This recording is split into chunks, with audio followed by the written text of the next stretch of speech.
I'm convinced there is, if you're in LBL, there's always something watching. One night we were out here and all of our equipment just started malfunctioning. Most prominent thing I've had happen to me down here was getting bluff charged. We found a trail of bones leading from down here all the way up to that water pumping station. So that's part of that weird thing about the LBL is you go to a location, you talk about it or put it out there, and then you come back and all the evidence is gone. Well, LBL has a history of dogman sightings. It also has a history of Bigfoot sightings as well. Somebody reached out to us when we put this first video out and said that they had some of these stations dotted around the LBL to keep an eye on the unnatural population of these creatures like Bigfoot, Dogman, or whatnot. And that they use this to kind of like as a tracking station.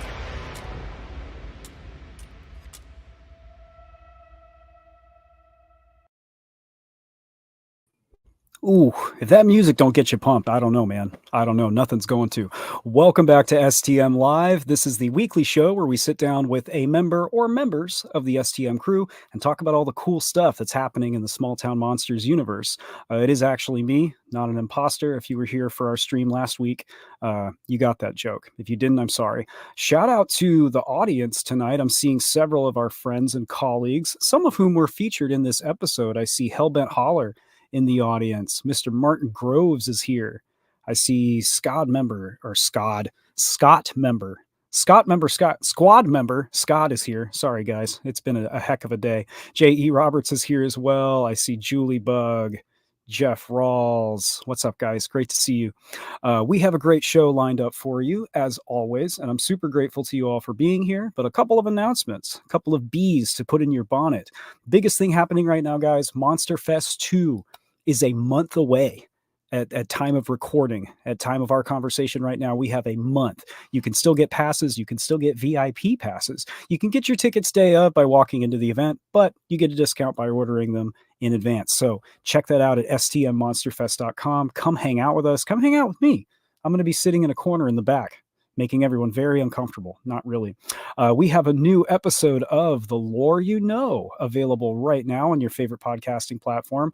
I cannot seem to find the slide for it for some reason, but this week's guest is me.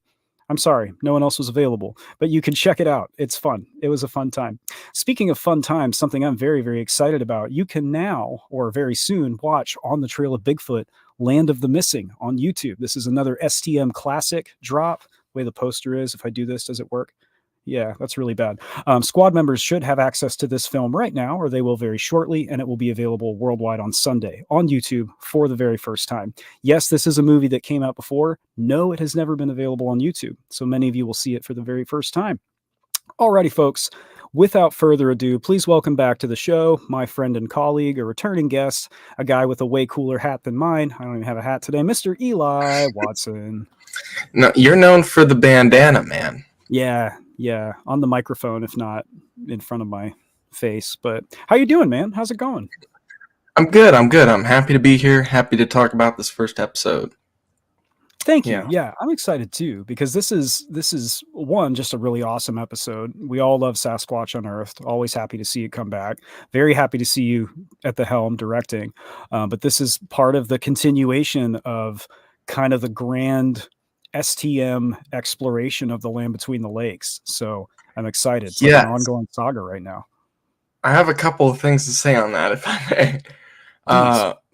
I find myself in a interesting hold on, sorry, I just saw a comment. It's making me laugh. Yeah, so what's interesting about Sasquatch Unearthed is I'm actually one who started that series. The very first Sasquatch Unearthed was called The Ridge, which is 6 episodes, and I put that together. And then Seth completely threw out my template I created for the series with Mountain State Monsters. And now I'm copying him. So, yes, that's what's going on. But also, the Land Between the Lakes exploration, I find myself in an interesting situation, I feel like. Interesting placement of when this is coming out, because I think Alex beat everyone to the punch with his first episode of Strange Places being Land Between the Lakes. And then we both know that Dogman Territory is complete, but my series is being viewed in between the two. And so I'm trying to figure out a way to bridge the gap. You know? How do I go from Alex's show to the movie? Because I feel like what's heavily hinted, especially in this episode, but also in the next 2 episodes, is the LBL massacre, which obviously is a big focal point of the film. It comes up a couple times. Yeah. I think Shannon mentioned it at one point. Well, I'm like, I refrain. Okay, so here's the other interesting thing. While making this, it was supposed to be strictly Sasquatch, but in Land Between the Lakes, Sasquatch and Dogman are inseparable. So anyone I asked about Sasquatch, Dogman inevitably came up. And vice versa. Yeah. And vice versa. So I had to, good Lord. It ended up becoming Beasts of the Land Between the Lakes. So even though it's Sasquatch Unearthed, Dogman is a heavy focus for the next 2 episodes after the first one. And so during the filming, I was like, well, I'm not going to cover Dogman that much because obviously the movie is all about Dogman. It's called Dogman Territory. It is. And you're the Dogman researcher. And I'm one of them. I'm just like, so anyways, I found myself in a strange situation to where it's like, I have all this Dogman stuff that kind of like alludes to things that aren't explained in any of my interviews, but I know for a fact are in Dogman Territory. So I'm like, how do I set this up in a way that it's like after this show is over, that they're going to go watch the movie? Yeah. Well, you want it to stand on its own too. Like, you're not just doing a trailer for Dogman Territory, you're doing an actual series. So that's got to be challenging, like walking that line.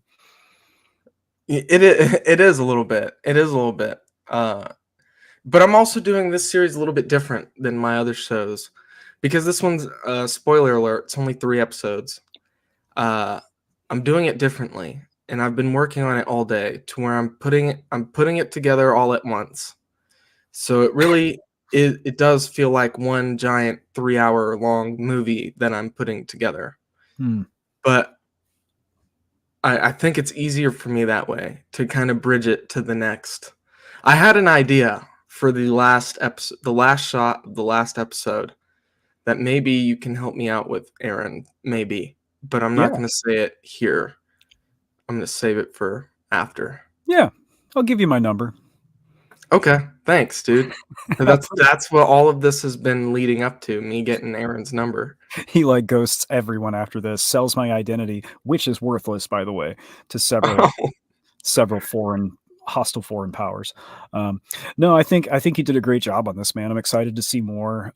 Let's pretend for a moment that someone listening to this or watching does not know what the Land Between the Lakes is. Would you tell us what the Land Between the Lakes is? Yeah.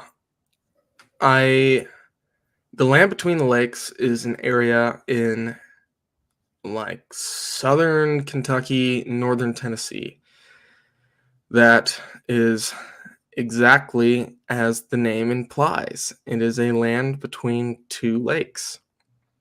And it's kind of a long stretch of land. I think it's like over 170,000 acres. I'm not like 40 miles north to south, I think is what it is. And it's pretty much, it's a national recreation area.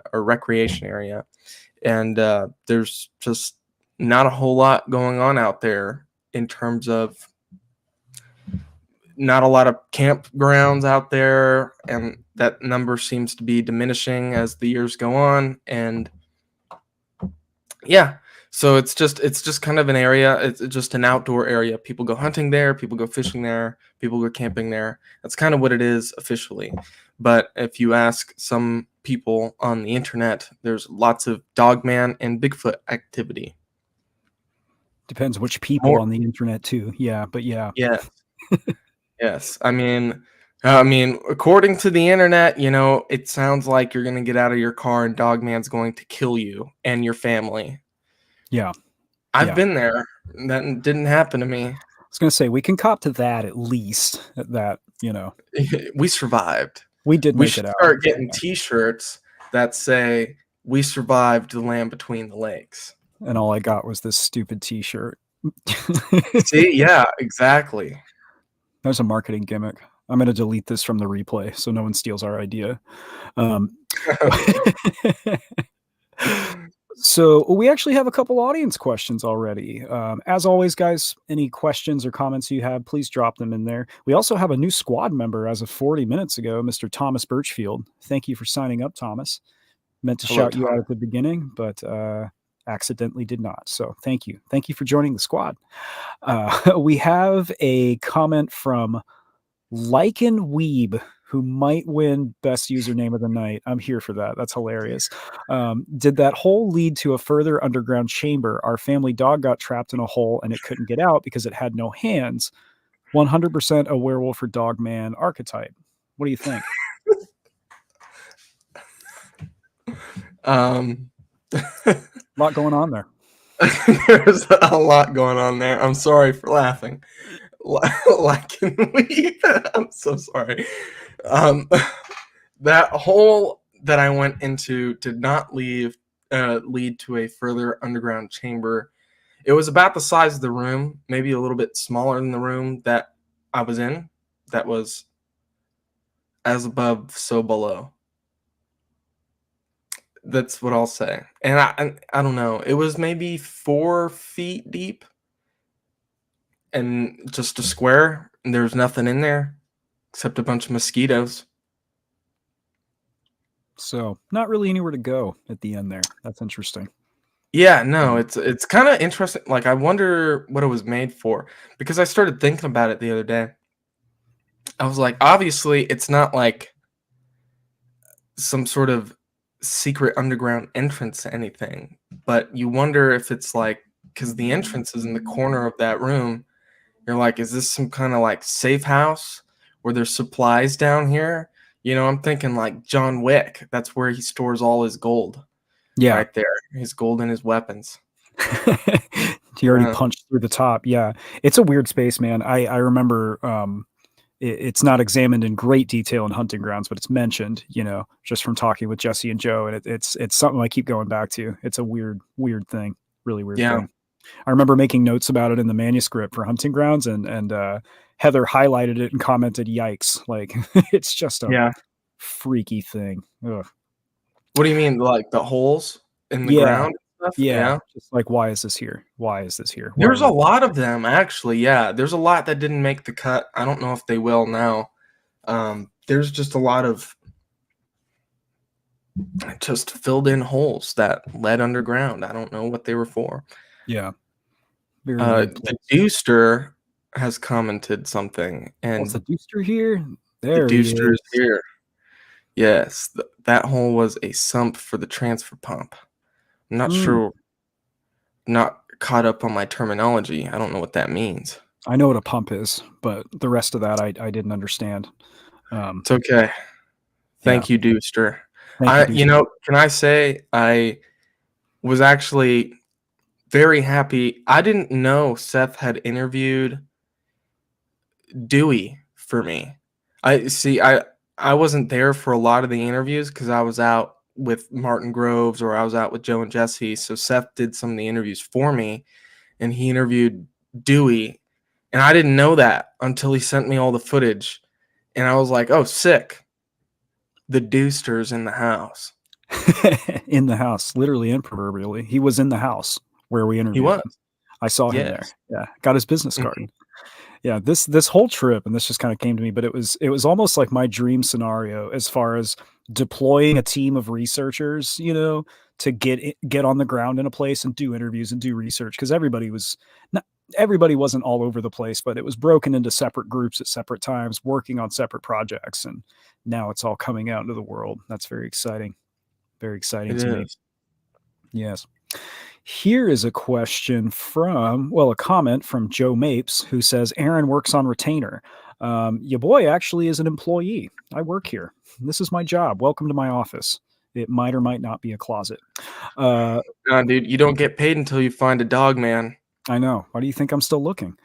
Bill Maninsky asks, do you think the dogmen attack bear or possibly breed with them?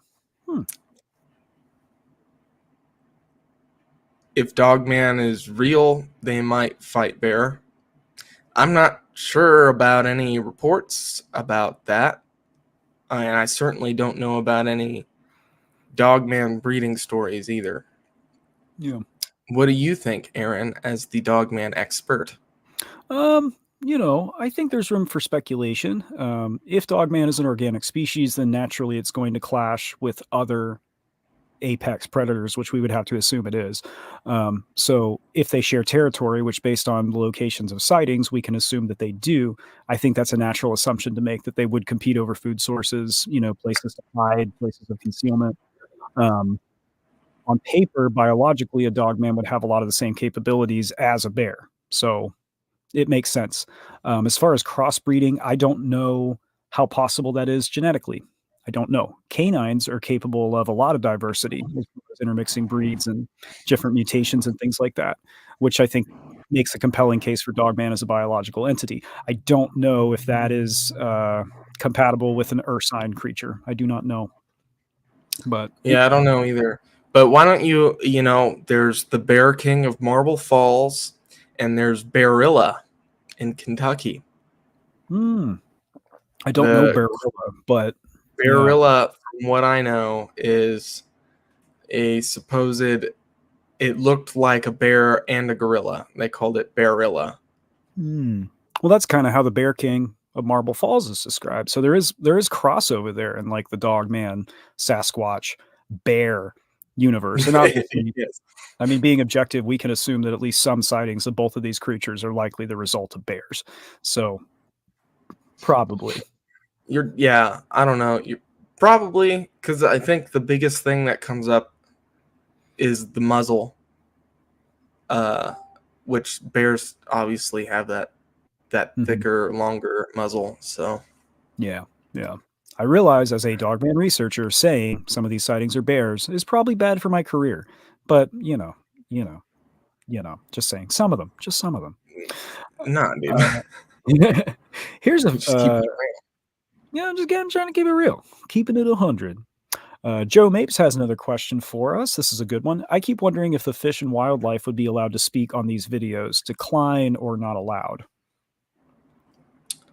I would imagine that most of them would decline. If not, see, here's where I think. I don't know if there's necessarily a conspiracy to cover up all this stuff, though there might be, but I do think at some level it doesn't look professional if you have fish and wildlife people being interviewed by YouTubers to talk about dogman sightings in the LBL. Just doesn't, it's not a good look. So I think if anything, they might not be allowed for that reason, because it's not professional. Yeah. You know what I mean? Maybe a code of conduct thing. Yeah. Yeah. So that's kind of where I sit with that. So. And I can tell you, we tried.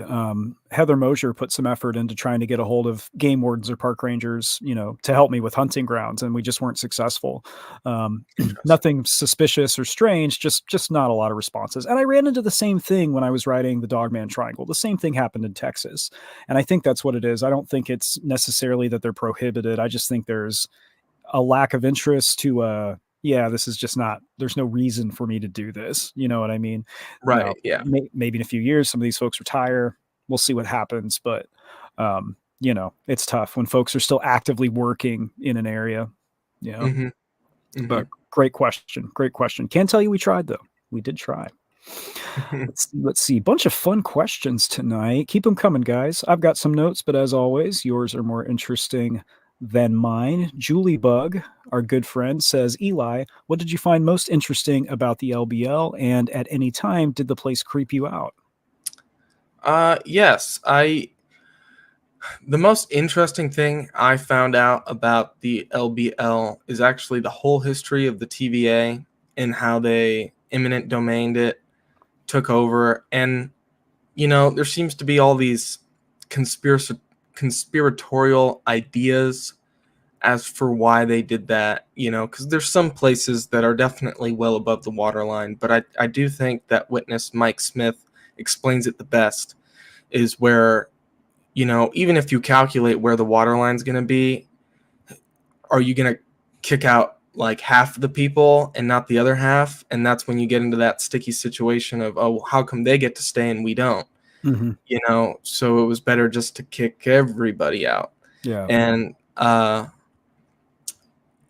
so I think, to me, that's just an incredibly fascinating piece of U.S. history that is like never talked about. I didn't even know that until I got to the LBL and started talking to people. And I just think it's super interesting. I know it's not the only place it's ever happened where the government has used eminent domain, but I certainly haven't heard of any cases of that. So to me, to learn that, oh, the government can do that. They can just say, you guys need to go now. And we own your property now is pretty incredible. Oh, it looks like Mike Smith is in there. Smith Ridge Adventures.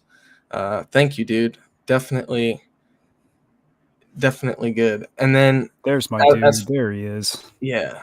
As far as the place creeping me out, yeah, I can say that because I kind of say this. I wrote Mark Matsky's narration for this project, and when he talks about it having a post-apocalyptic aura, I really mean that. Like, it's some of the places, especially you'll see in episodes 2 and 3, especially episode 3, feel like it's a zombie movie or like a Quiet Place type thing. You know, it's like truly one of those places where nature has reclaimed stuff and people are not going to move back in there.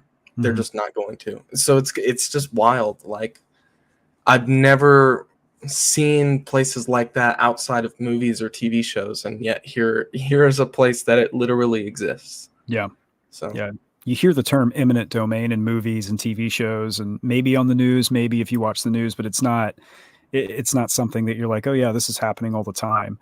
And it also took place against historically a backdrop of a lot of other stuff that very much had captured the public attention. So, you know, I agree with you. I don't think it's necessarily a conspiracy, but the timing is interesting when you think about, you know, the Kennedy assassination, the Vietnam War, the death of Marilyn Monroe, the space program, all the Cold War, like all of this stuff was going on, and up to 2,000 American families are forcibly displaced from their homes, and nobody really hears about it. Nobody's mad about it. It's interesting. Yeah.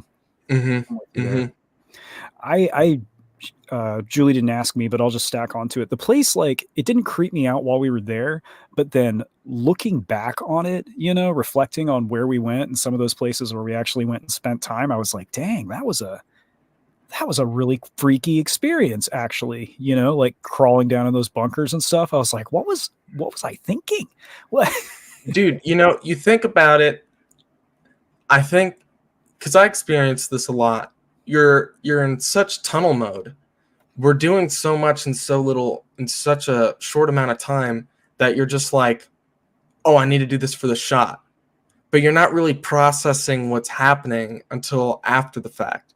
You know, someone sent me a message about me climbing into the hole, and they said, oh, Eli, you have balls of steel because you didn't check if there was any rattlesnakes down there. And I was like, that didn't even occur to me. I didn't think about like, that. Yeah. Didn't think about that at all. Like, and there's totally rattlesnakes out there. Like, they're definitely there. So, dang, I didn't think about that at all. I'll tell you right now. Wow. Yeah, exactly. You're just like, holy crap. I was walking in all this brush. But yes, but you're like such in this mode, or like you're surrounded by so many people that you don't really feel the creepiness of the area, you know? Yeah. So. I'd cop to that. Yeah. We do have a question from Julie Bug. Aaron, when can we expect to see Hunting Grounds? Do you guys have a date? Hunting Grounds is out. Hunting Grounds Dogmen of the Lakes can be purchased right now on Amazon and at shop.smalltownmonsters.com. Dogman Territory, Werewolves in the Land Between the Lakes, the accompanying documentary will be out soon. I do not have a date that I can disclose publicly, but soon. And Kickstarter backers, keep an eye on your email inbox. We may have an update coming soon as well. So things are moving. Things are good. But I do not have a date, unfortunately, yet. Just wanted to get that out in the open. Let's see. Oh, I had one that I was excited to ask you. And of course, I forgot immediately. Oh, this is fun. So how has your opinion of the Land Between the Lakes evolved since working on this project? Like what you thought going into it, which you've touched on a little bit, versus where you're at now after poring over hours of footage and essentially making a 3-hour movie about it. Yeah. I didn't know much about the area. I will say this. Before going there, this happens quite a lot where I'll have an idea of what a place looks like in my head without having seen any pictures or videos of it.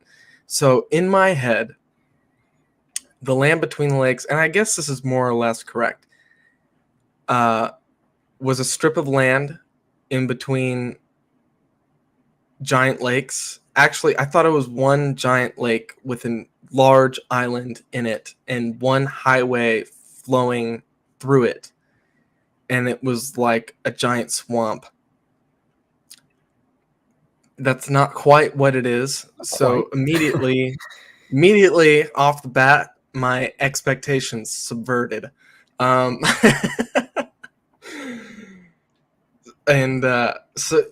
I think I was just blown away. Again, the whole eminent domain thing, the fact that there's so many campgrounds, there's so many places that are shut down.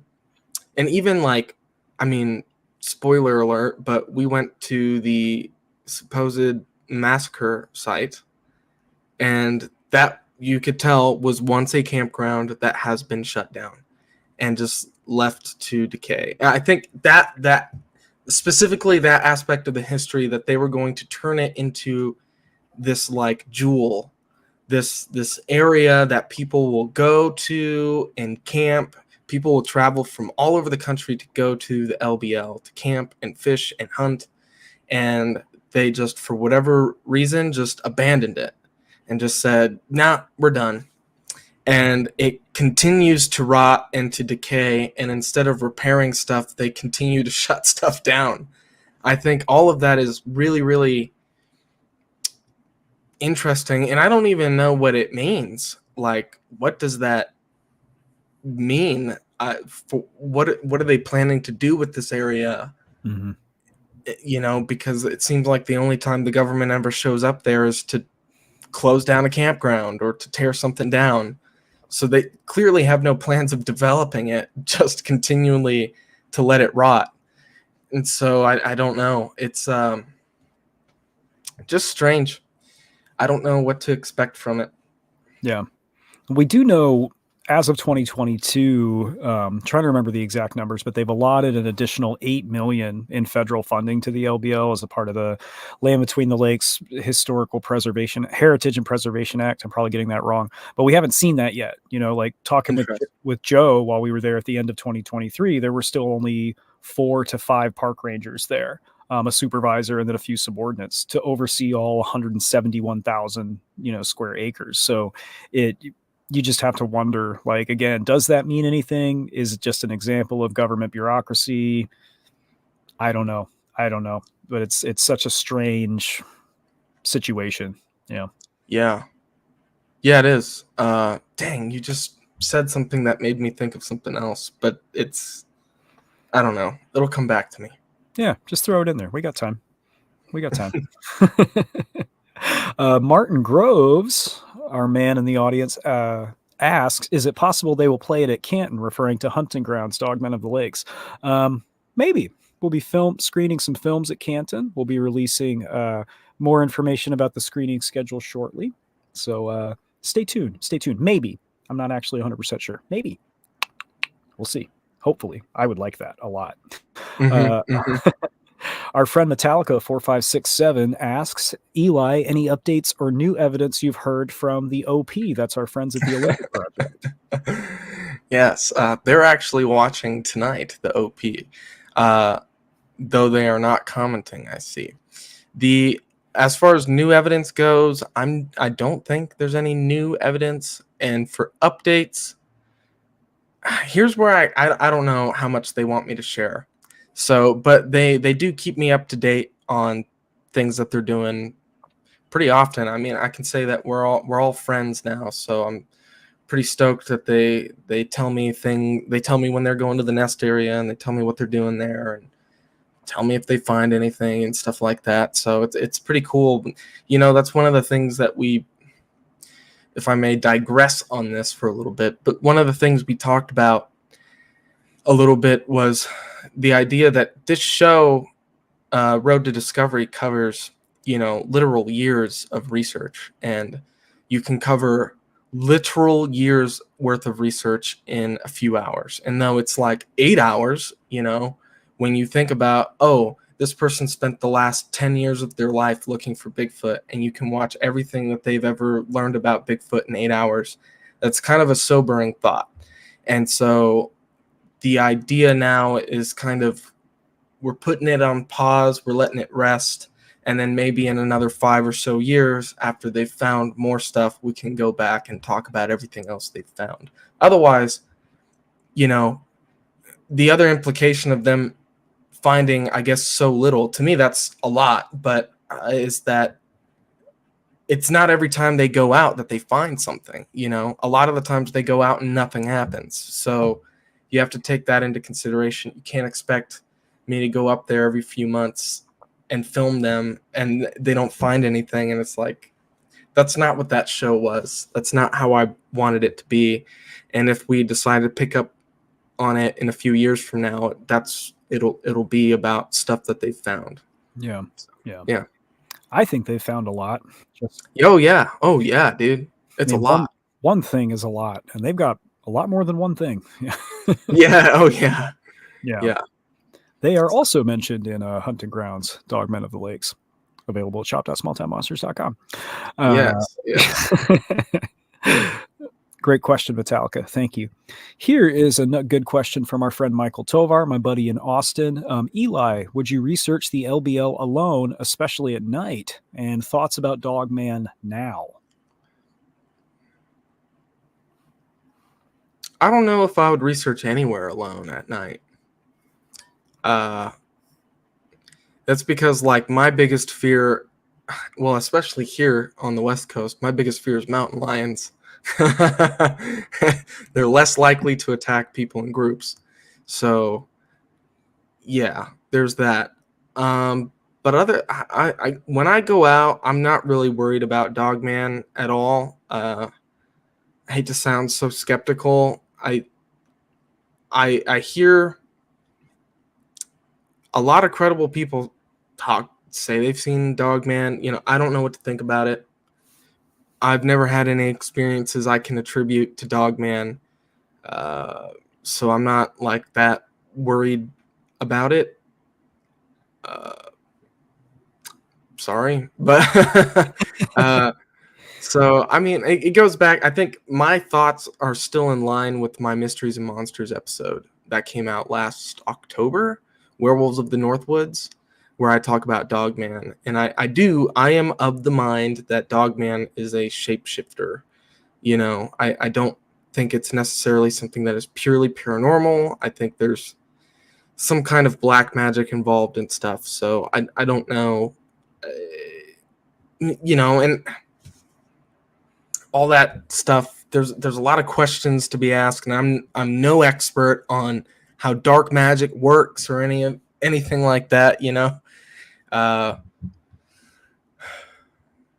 but that's kind of where I'm still in that camp. I still have yet to see anything that would make me change my mind about that. So I feel yeah. that. Yeah.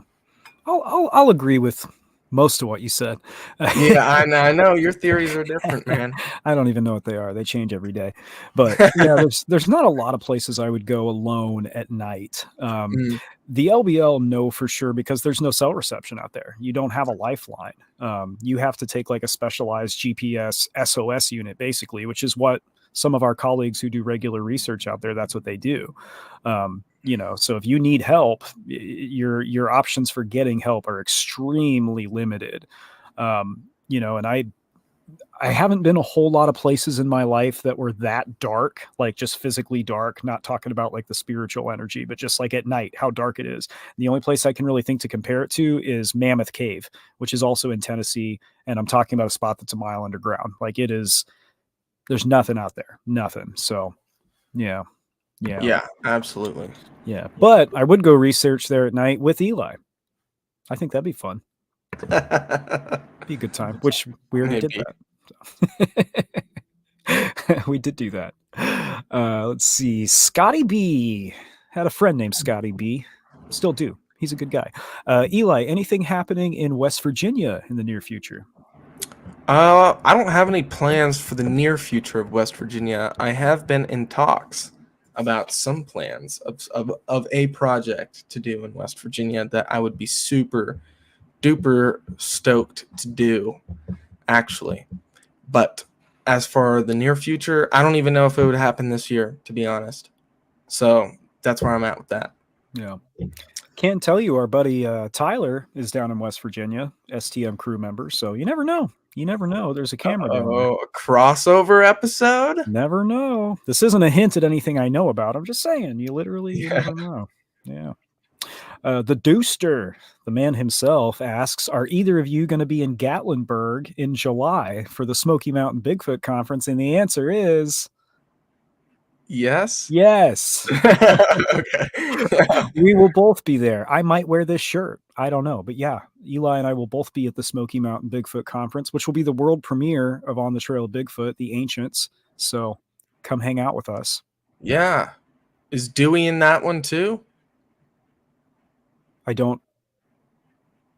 Oh, you'll have to tune in to find out. You'll have to come. I was trying to think how much I'm allowed to say. You'll have to tune in to find out. That's always a safe response. But yeah, come hang out with us, guys. We've got Monster Fest in Canton, obviously at the end of next month. It's almost June, and then we'll be in Gatlinburg in July. So yeah, it's gonna be great. It'll be a fun summer. Julie Bug asks Eli and Aaron, what's it like working with Hellbent Holler? Why don't you go first? I'd love to. It's great. No, it's awesome, man. They're fantastic people. They're really cool, just fun. I'd had the privilege of interfacing with both Jesse and Joe for a couple of years, I guess, before we got out on the ground out there. Always found them to just be very amicable, wonderful people. And that's who they are, man. They're great folks. As researchers, they are incredibly thorough. They are incredibly empirical in the way they collect and analyze data. They don't leap to assumptions, and they've had some experiences that if I had them, I'd probably be leaping to some assumptions. But no, in my mind, they are what this community sorely needs. And I'm talking dogman, paranormal, in general. We need more minds like that who are capable of looking at things through the whole spectrum of both the scientific and the paranormal, and know how to do the work and look at it objectively is what it is. That's how I feel. I can't say enough, but that's what I got. Yeah, I greatly enjoyed working with them. I can say from a filmmaker's perspective, they're an absolute joy to have on camera. They very rarely slip up with their words. They're very well spoken.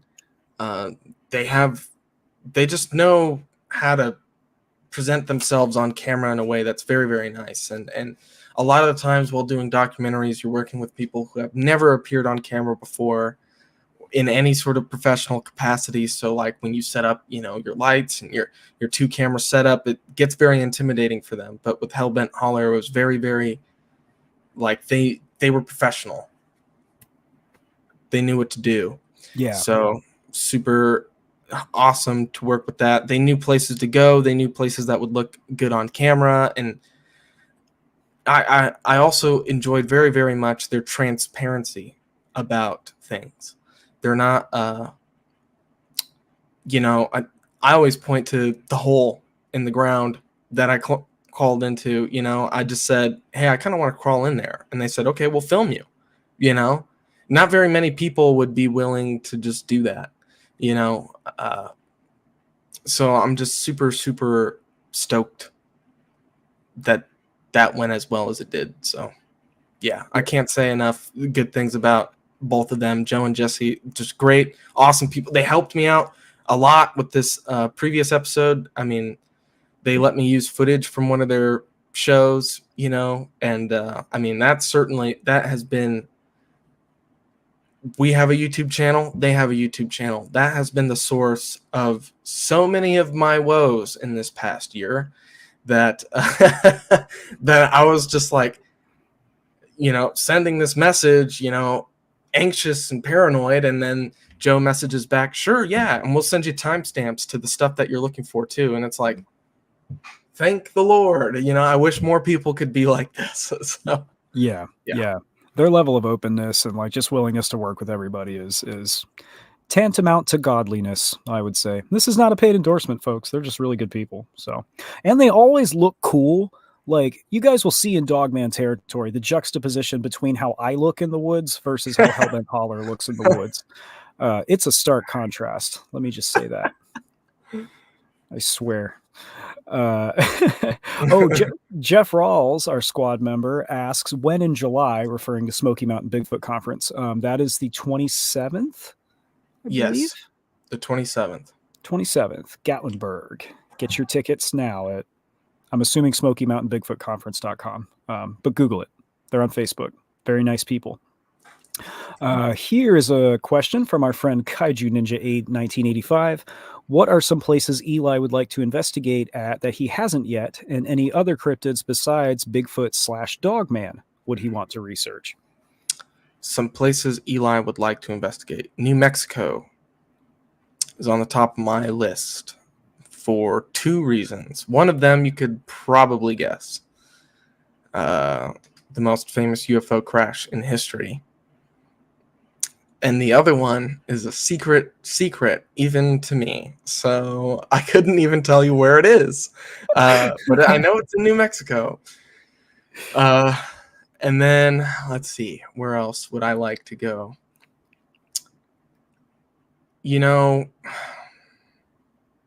How do I say this? One of the cryptids that I would greatly like to do a documentary on is the Hodag. And I know it's a fake. I know it's a confirmed hoax. But I think the story behind it is so interesting. And it really is the start of this kind of, the idea of crypto tourism, the cryptid tourism. It all started with the Hodag. I mean, when you're talking about a cryptid that has become I don't want to say like a local cultural icon is how I'll put it. I mean, it is the Hodag, and it's such a cool design. Here, I got this from Seymour's Cryptids, and it's nice. my little stress ball. You can squish him. Yeah. But yeah, he's a little Hodag, and I just think he's cool, man. The Hodag's cool. He's a cool monster. I mean, he looks like a Pokemon. He's a really cool monster. Yeah, and on top of that, I mean, you get into the whole like lumberjacks making up stories, and I mean, a lot of the what are called cryptids today are really this folklore, this lumberjack folklore. And so I think the Hodag is the perfect embodiment of all of those things, of like lumberjack stories and kind of this scummy capitalist dude who was selling, oh, you can see the Hodag for 25 cents. And then his whole work being a sham and a scam, and then make I can't bring the Hodag out today, guys. He's real mad. exactly, all of that stuff. No And then refunds. now they have a Hodag museum and a Hodag statue, and it's like, I mean, everywhere. You'll see it at Monster Fest. There's Hodags everywhere. So it's like just perfect, the epitome of all that stuff. I think would be a super cool story to tell. I think so too, man. Yeah, that'd be a lot of fun. It's hard to sell the world on a documentary when you start out by saying we know the monster is not real, but that's not the point. It's not the point. Yeah. All righty, few questions coming in now. Very good. I think we've got some time here. Keith asks, anything going on down with SoCal research again? I've been seeking and getting great mountain lion and bear tracks, and recently came across a questionable Sasquatch track up in the Lytle Creek area last week. You should message me at eli@smalltownmonsters.com. Yes. Because yes, SoCal research, SoCal Squatch stuff, I don't know when is going to be coming back this year, though. It will be at some point in this year. I don't know when for sure this year, but it will be coming this year. And it's something I've been thinking about quite a lot. So super cool. Yeah. So Keith, reach out to eli@smalltownmonsters.com. Same for anybody else that has any stories relevant to what we've been talking about. Always like to hear from you guys. Very cool. Very cool. I actually didn't know that, so that's exciting. Anthony Duffy says, "G'day, guys. Wondering if you've ever considered," and that's not me being cute. It's a G''day, guys.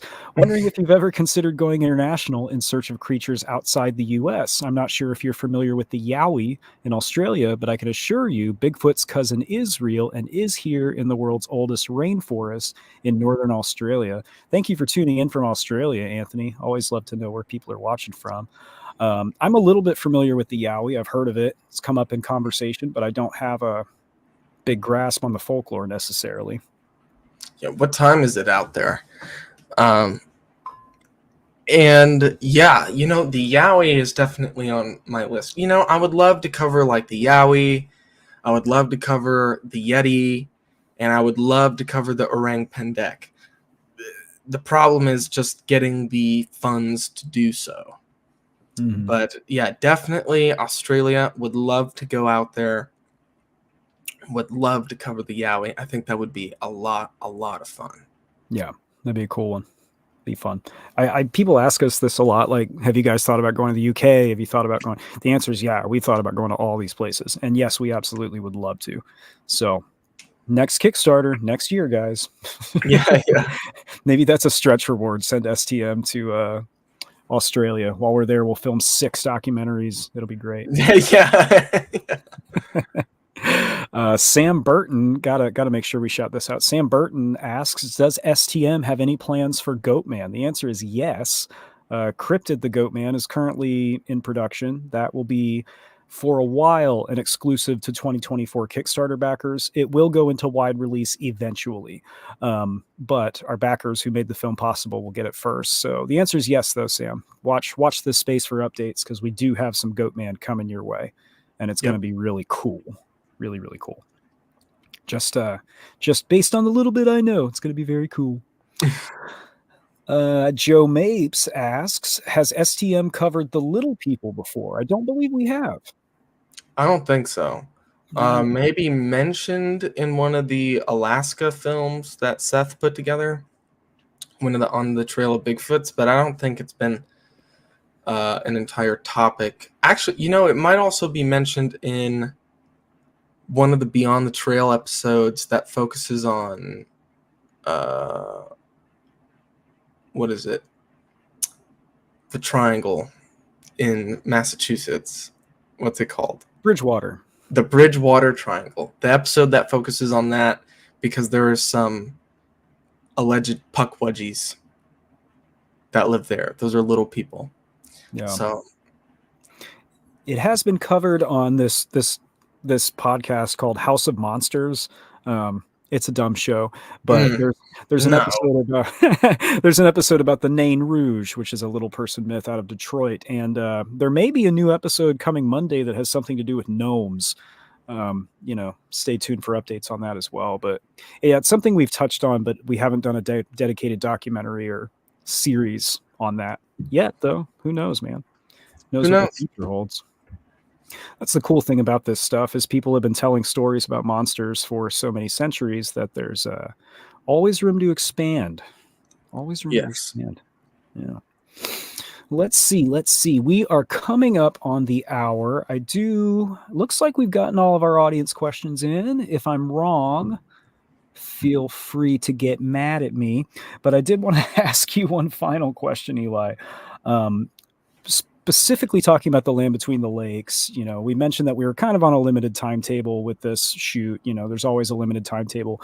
If there was a specific aspect of the strangeness there, or even just a part of the park that you could dig into more deeply, what would you like to dig into more? As far as LBL goes, mm-hmm. I would like to see the southern end, because all of our time shooting was in the northern end, right? Mm-hmm. I would like to see, I'm sure it looks the same more or less, but I would like to just go on down there, see what's going on. I would like to get over to Martin Groves's original site where he had his experience. I think that would be a really, really cool spot to go to. Mm-hmm. I agree. Yeah. There's always, I had this long list. I think I had 15 different locations picked out I wanted to visit. And we hit like 5 of them. So that was pretty good. But yeah. I'm thinking like we're going to stake out at each of these spots for 6 hours and take all this data. That it doesn't work like that, No, never. Well, folks, we are about at the top of the hour. Eli, do you have any closing thoughts for us? Any teasers for the next episode? Anything like that? I say get ready for the next episode. I have explained this before that this first episode is set up for the next 2 episodes where everything gets off the rails. Everything flies off the rails. All your expectations subverted like The Last Jedi. So, oh man. Join us for the after show where Eli and I debate Star Wars for 90 minutes. And so just get ready. There's going to be lots of interesting Dogman and Bigfoot team-ups. If that's that's not quite the crossovers. That's the word. That's yeah. In a way, if you look at the way we view the collective phenomena, it's as if they're teaming up to, as you said, subvert our expectations. I'm going to stop talking. Folks, thank you so much for joining us. Thank you for your comments, for your questions. Apologies, we did start a little late tonight. I meant to acknowledge that earlier. I had technical issues. You don't want to know. Thank you again for joining us. Please come back next week for the next live show. We do have some more exciting announcements coming, stuff I'm really excited about that I'm going to stop talking before I spoil anything. But we're just going to have more stuff coming your way very soon, more than you might expect. So shoot us an email if you have any questions. Eli at smalltownmonsters.com, Aaron at smalltownmonsters.com, and follow us on social media. There's fun stuff over there. As always, thank you. And we will see you next time for STM Live. Someday I'll come up with a sign off. Good night, guys.